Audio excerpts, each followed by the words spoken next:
pasión en el trabajo se busca y se encuentra muchas veces, ¿no? Que hay que hacer un esfuerzo consciente de buscar lo bonito de la profesión y la utilidad y la relevancia de la profesión, sea la que sea. Yo creo que en la función pública docente se cuida poco de alguna manera la vocación, ¿no? Y yo creo que viene dado porque el talento del profesorado se estimula regular, vamos a decirlo así, ¿no?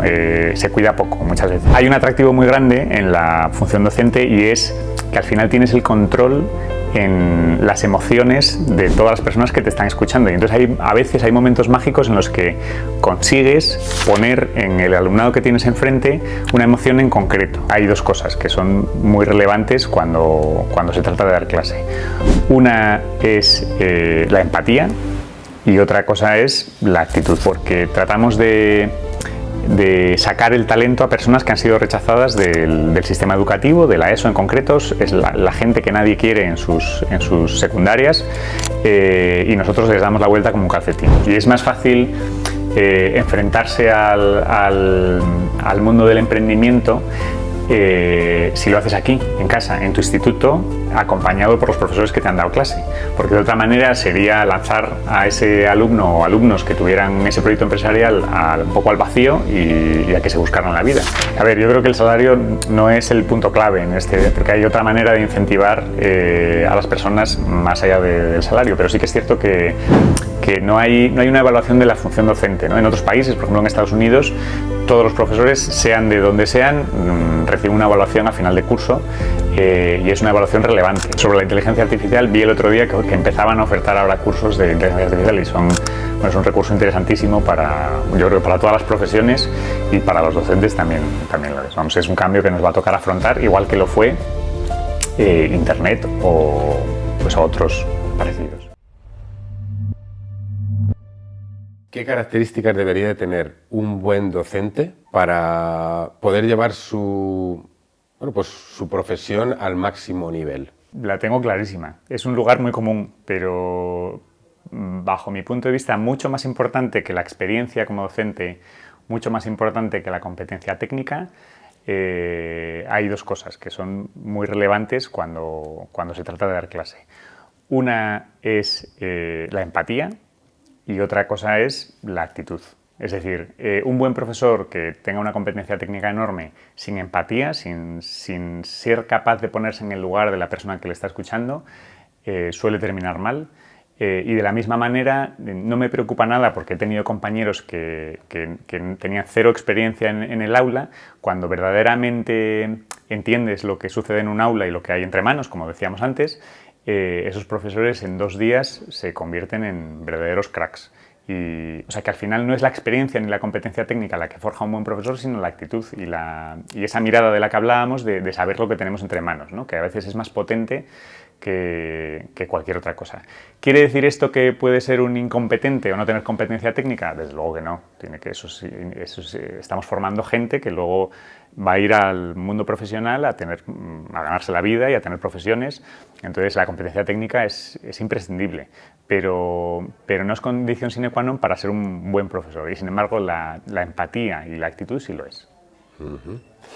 ¿Y cuál ha sido el mayor reto al que te has enfrentado como docente?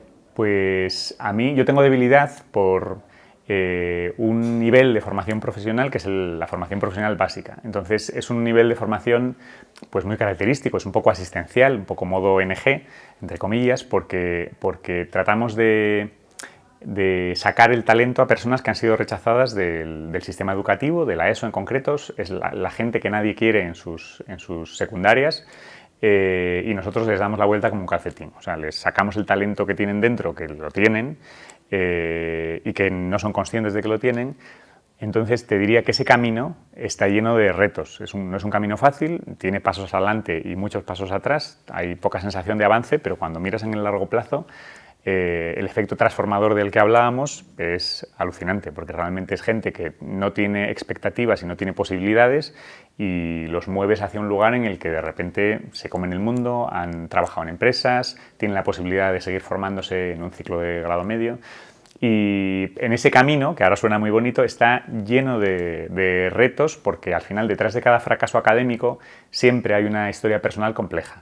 Y historia personal, pues de lo más truculento, de lo más duro, de lo más, qué sé yo, situaciones de todo tipo y color, y muchas veces el gestionar emocionalmente eso con los alumnos y salir de esas situaciones muchas veces de bloqueo con las que llegan es verdaderamente retador. Pero a la vez, pues por el efecto transformador que tiene, es, como decía antes, un poco adictivo y muy emocionante desde el punto de vista del docente.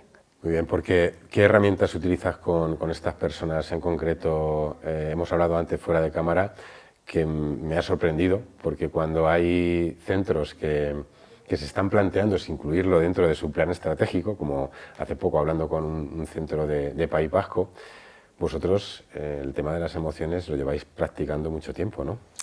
A ver, es que con este perfil de alumnos en concreto, con la formación profesional básica, con el grado básico, es imprescindible, pero por su desarrollo cognitivo al final, o sea, que son un manojo de emociones. Entonces, si estas personas evolucionan, lo hacen porque hay una conexión emocional con el docente. Lo hacen por no defraudarte a ti o a mí como profesores. No lo hacen porque en el futuro piensen que les vaya a ser muy útil de una manera lógica o analítica. Lo hacen por la emoción, porque tú te comprometes por ellos y ellos por ti. Entonces es un proceso también muy bonito y a veces utilizamos rutinas para trabajar un poco las emociones con ellos, pues qué sé yo, desde el mindfulness, como relajaciones, visualizaciones. A mí me gusta mucho visualizar con ellos pues su propia graduación dentro de 2 años, acompañados de su familia, porque muchos de ellos hay una brecha y su familia ha dejado de confiar en ellos. Entonces, incorporar un poco, conseguir que sus familias recuperen la confianza también es un proceso súper bonito, porque ya no solo es un efecto transformador en el alumno, sino en su contexto familiar. Entonces, es un proceso retador, lleno de retos, como te decía, pero a la vez muy bonito. Pues la verdad es que es de loar que utilicéis este tipo de técnicas y sobre todo con este tipo de personas, como tú has dicho, porque son despojos de la educación y darles la vuelta, que me ha encantado la expresión, como un calcetín. Tal cual, es literal, sí. Y que pase un curso académico y ver toda la evolución después de todo ese duro trabajo. Y fíjate que no es el ciclo de grado superior, no es el ciclo de grado medio, no. Es la formación básica, que es por la que nadie da ni un duro. En el sentido de que todo el mundo, bueno, la formación básica ahí entras cuando no tienes nada que hacer.